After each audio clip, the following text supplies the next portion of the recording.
In the United States, really divided states, it's sickening to watch, Bernie. There's been a few people who've tried to say that America's falling apart. The mischief maker in me would think that after weeks of us being rightly so critical of the way things have been suppressed in China, news and accuracy about the coronavirus, months and years about what's been happening in Hong Kong, all of a sudden we're talking about America in the same way. I mean, far be it from me to suggest that somebody could have tickled somebody's ribs to make them go out and get angry. But at the heart of this was the death of this bloke, George Floyd, which was an awful thing. By all the vision I've seen, there's no excuse. It's unacceptable conduct, and the police officers should be dealt with severely. But there is this division, and Floyd's death is one thing.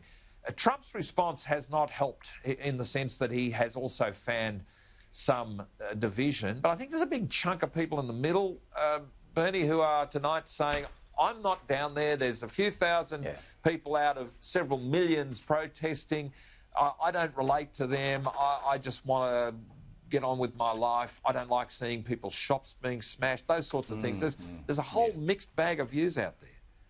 Yeah, well, I think, Gary, the riots that we have seen across the Democrat states, this is a blue state riot that we've seen this week, because most of the Democrat governors, most of the Democrat mayors, they actually want this to continue, because this is a part of what they see as a campaign to bring down President Trump, keeping in mind we have an election, or they have an election in November.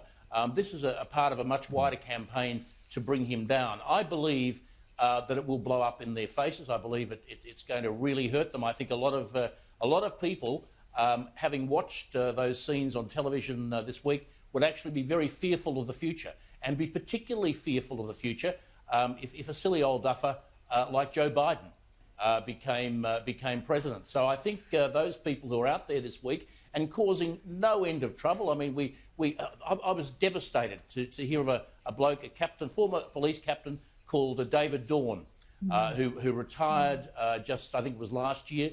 He became a security guard, and he was shot by one of the rioters and died this week. And you know, he is an African American himself, and he was just an all-round good bloke who was working for his, you know, to keep his family going after all those years in the police force. And he's not alone. He's not alone at all.